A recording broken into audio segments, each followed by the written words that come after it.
Greetings from Tokyo, my dear friends. This is Daisuke, and I hope you are doing very well today. I want to just let you know, just very briefly, some of the things that I was able to get in the mail. I managed to accumulate a number of points through Amazon.co.jp, so Amazon Japan. And so I decided to redeem those points by purchasing a number of Blu-rays that I thought were ones that I really wanted to get, but I just never had a chance to. So if you don't mind, let me just show you really quickly what I have purchased, just some of the selection that I purchased with those points, and we can go from there. So the first item that I purchased through Amazon Japan is actually not a Japanese Blu-ray necessarily, but it's from Funimation and from the US, I think. And it's this. This is the Steelbook of Akira. Now, I don't know why I never had Akira on Blu-ray before. I just never got around to it, I suppose. I've seen it many, many times. I have the Criterion Laserdisc, and I actually have the VHS of this somewhere, but I don't know if I still have it. But and so I suppose it just was one of those films that I think I knew so well that I just never got around to getting the Blu-ray, if you know what I mean. But as I said, I just happened to have these accumulated points on Amazon, and I thought I might redeem them. And so I decided to go with Akira and talk about a landmark film. I think in many ways this film is like a kind of it's kind of a milestone film. I think in many ways it belongs in the same category like Metropolis or Blade Runner or The Matrix. Akira, I think, is in that same group, that same pantheon of greatness. So I'm very much happy that I was able to get this Blu-ray. And in particular, this version is very important because, as far as I understand, this has not only the Japanese soundtrack, which is essential, but it also has the two different English dub versions of this film. And I really like that because I really like the older, the 1988, is it, or the late 80s, I think, that dub, that English dub. I really like that because I remember seeing the film when I was still a kid living in the United States, and so it was the English dub that was first available. I remember it was on that VHS tape. And it was the voice of, I forget, please forgive me for not remembering the voice actor's name. If you do know the voice actor's name, please let me know. But it was for the character of Kaneda, or Kaneda. And the voice actor was the same voice actor who did the voice for Leonardo in the Teenage Mutant Ninja Turtles cartoon. Incidentally, I also remember living in England around the time that Teenage Mutant Ninja Turtles was a big hit. But in England, the cartoon was changed to Teenage Mutant Hero Turtles, and all the scenes involving Michelangelo and his nunchucks were cut out. I remember that very distinctly. But anyway, I'm sorry, I digress. So the voice actor who did Leonardo on Teenage Mutant Ninja Turtles also does the voice acting for Kaneda here in the earlier English dub of Akira. And so I really find that dub to be quite charming, and so I'm glad it's here. I know it's not the most accurate translation of the original Japanese dialogue. I know that, but still, it's really nice. But for me, the ultimate experience in watching this film, for me anyway, is watching it in the Japanese, because, as you know, one of the great things about this film was that it was quite revolutionary at the time for this kind of high-scale animation in Japan, which was that the actual mouths of the animated characters were synced to the actual vowels of the dialogue that were spoken in Japanese. So that was quite revolutionary, I understand, at the time, because that took a lot of synchronization and a lot of effort on the part of the animators to make sure that it was synced with the dialogue. So for example, the ah sound would mean that the mouth would be wide open, and then the o sound mean that the mouth would be sort of more puckered like this. So the mouth movements matched the dialogue, which was extraordinary. I look at it now and I think it's really quite remarkable. And so you can only, I think, appreciate that when you're watching it in the original Japanese, and kind of hear the tones and the syllables, and you can see how they match up. It's really quite incredible. So, and the story is great. I mean, it's really it's just something else. The manga, which is, I have it up here, but the manga is this huge, dense work, which is phenomenal, absolutely phenomenal. That manga and Akira and Monster are the two manga that I just adore to bits. But Akira is this huge epic of a manga, and the film is an adaptation of that story. But as you know, the film was made before the entire manga series was completed, and so what we have in this film is, in a sense, kind of almost an alternate version of the same story, if you will, which is quite fascinating. And it's an interesting a take on how to approach adaptations and how to approach works of art, especially because Katsuhiro Otomo was responsible for both. And so we have the same artist dealing with two separate versions of the same story, so to speak, but they end up being, in many ways, very, very different from each other. Some characters appear here that don't appear there, and some characters that have a certain function here have a different function there. Certain plot lines are developed in different ways, and etc., etc. So it's really a remarkable thing. And the film, I think, despite it being made prior to the completion of the manga, still is its own entity, its own existence, its own thing, and it operates within its own world, which is a really fascinating thing. I know I'm not a big follower, unfortunately, of Game of Thrones. But I think that the similar kind of interplay is happening with Game of Thrones. You have the novels, but then you have the television series, and the television series was developed and ended prior to the ending of the publication of the last two novels or something. So I think something similar is occurring with Game of Thrones as with Akira the movie and then Akira the manga. But in any event, I digress. Akira, finally got it on Blu-ray. And I love this film so much. It's quite violent. It's very intense, kind of bloody in places. So even as an animated film, if you don't like violence in films, I wouldn't recommend this at all. But if you don't mind those sorts of scenes, then this is really great. And as I said, this is something that I just got, so I'm looking forward to getting into this set, or this Steelbook Blu-ray from Funimation. So Akira. Next is a Japanese Blu-ray set, 2-disc set, and this is a pretty interesting set. I've had this film on an old DVD for the longest time, and I must have watched that DVD just countless times. I'm just so engrossed by this film for many reasons. It's this film. It's called Dune.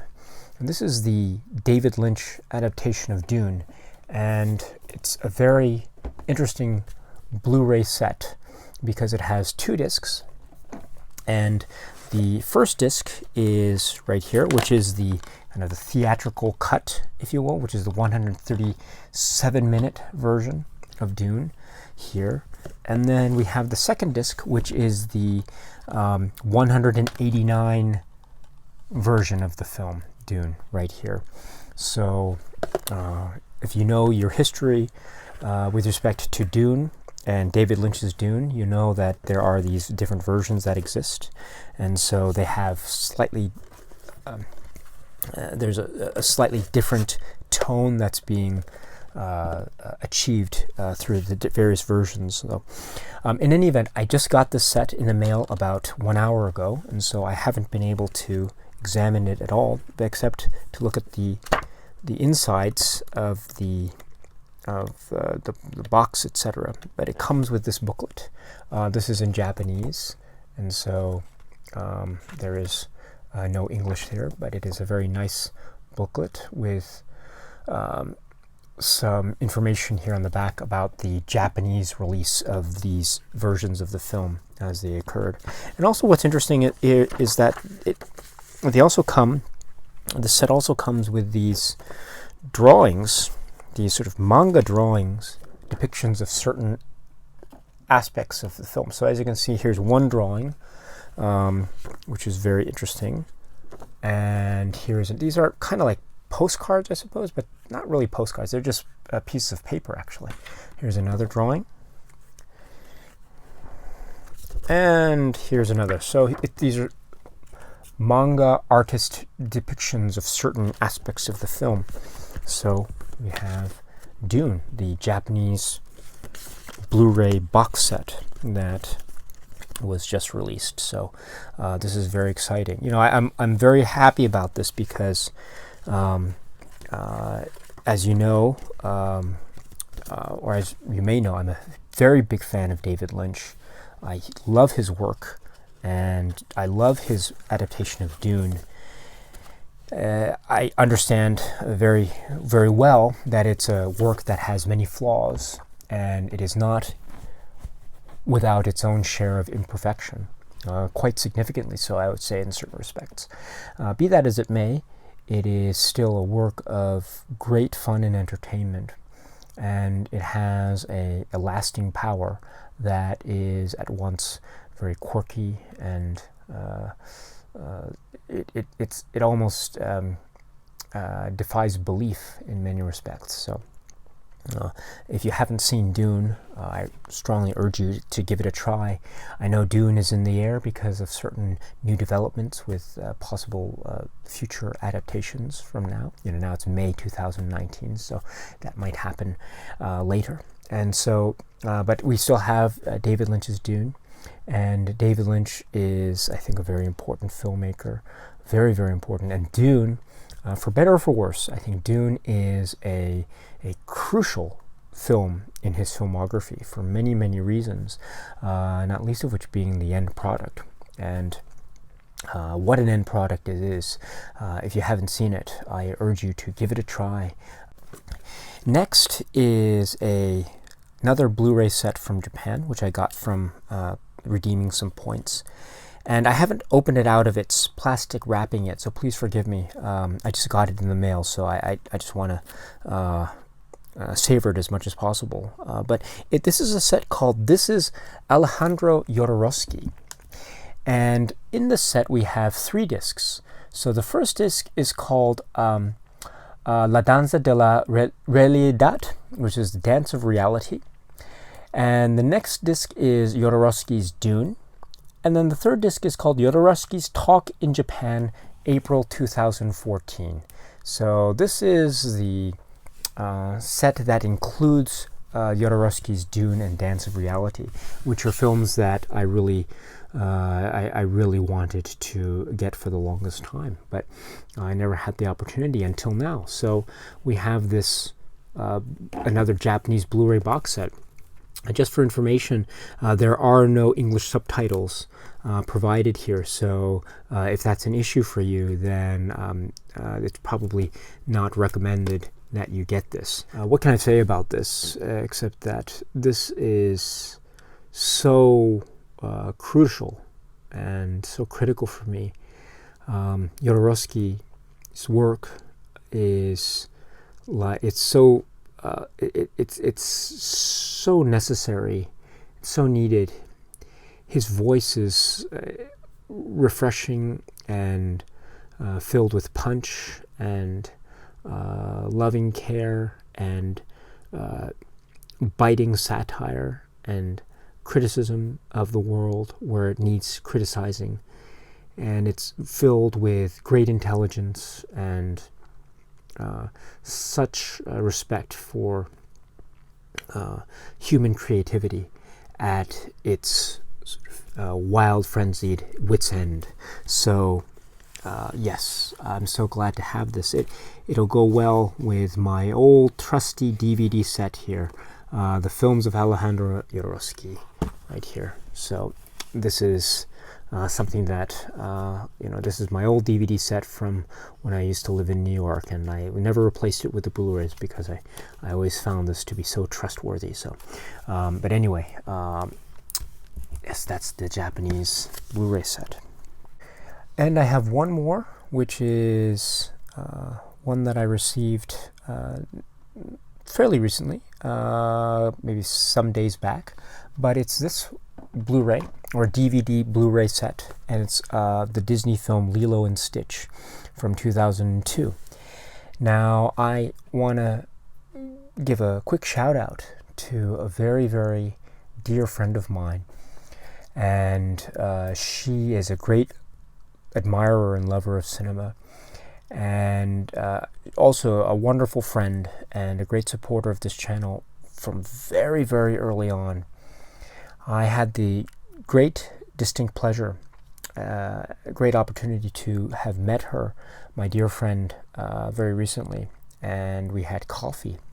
It was really lovely coffee, by the way, and we were discussing films, and she mentioned this film, which was Lilo and Stitch, and she mentioned how much she really loved and admired this film. And so I was quite inspired by that, and I decided to give this film another try. I had seen it before, and I really enjoyed it, and I think it's a really nice family film, and it's really great. But I decided to give it another go, so to speak, and I thought it was, I watched it again, and I thought it was utterly charming and sublime. Really, I was quite taken, especially with the relationships that are developed here in this film amongst the characters. And the character design is wonderful. The alien design is great. I love how each alien has his or her own distinct look, his or her own species, I suppose. And not least of which, of course, being Stitch, who is at the front and center of this really lovely film. And accompanying that, we have the beautiful, charming relationship between Lilo and Stitch. I think there's a, I'm not sure, I mean, Stitch is pretending to be a dog in the film, but and there are certain dog-like qualities, but he also has the appearance of the big ears, makes him look like a cat, so it's almost like a mixture of cat, dog, and alien that is blue. So really nice, beautiful blue. And it's just a lovely story set in Hawaii, so lots of sunshine, lots of great decor. But again, at its heart, we have the relationship between Lilo and Stitch, and also the relationship between Lilo and her elder sister Nani. So, and the intrigue that is taking place with this intergalactic alien, almost galactic cat and mouse chase, where these people are trying to, or these aliens are trying to chase and capture Stitch. And at the same time, we have this very harrowing human drama that's occurring in Hawaii with respect to Nani and Lilo and the social worker, who's Cobra Bubbles. So all this is really just a really lovely, charming, and quite moving film in many places. So I was quite surprised how much I was moved by this film before. As I said, I'd seen it before, and I liked it before, but I think now I realize that it is a kind of a special film. So I'd like to thank my dear friend for just reminding me of how utterly charming this film is, Lilo and Stitch, and it's a really lovely kind of example of my eyes being opened, as it were, to a new avenue of cinema. And so it's a great lesson for me. You know, as I said, I liked this film before, but perhaps my mind might have been a little bit closed to it but now I see it again, and I realize that, oh, this is indeed a very good film. So Lilo and Stitch. So this is my Japanese DVD Blu-ray that I just got, and I just want to thank you, my dear friend. I don't want to say, but you know who you are. And so please, I hope you're well, and if you have any other recommendations for films, please let me know. I'd love to hear about them anytime. And in the meantime, yes, one day I hope we can meet again for coffee and cookies, perhaps very soon, or pizza, perhaps very soon. I hope it's sooner rather than later. Yes, so Lilo and Stitch. I think that's it for now. So I just want to say thank you very much, and I hope all of you are doing very, very well. As always, if you have any recommendations or any films that you've seen that you want to mention to me, please let me know, and I'd love to hear about them. I know also that many people have been asking me about Godzilla films, because Godzilla is in the air because of the new film, and I'm very excited about it, but I don't know if I'll be able to see it anytime soon. I hope I will be able to see it, but maybe next week, fingers crossed, if I can find the time to do so, because it will be opening in Japan tomorrow. No, I'm sorry, the day after tomorrow. So, yes. So, but I still have Godzilla films, most of them here, or not most. Yeah, most of them here, scattered around here and there. So, yes. So, if you want to talk to me about Godzilla, please let me know. Yes, here's Shin Godzilla on my shelf here, which is a modern classic in my opinion. But in any event, my friends, I'm sorry for the digression, and I hope you're doing very well, and that you're watching a lot of great movies. So please be happy, please be healthy. I hope there's much sunshine where you are, both real and metaphorical. And I hope to see you again very soon. And until that time, my friends, cheers.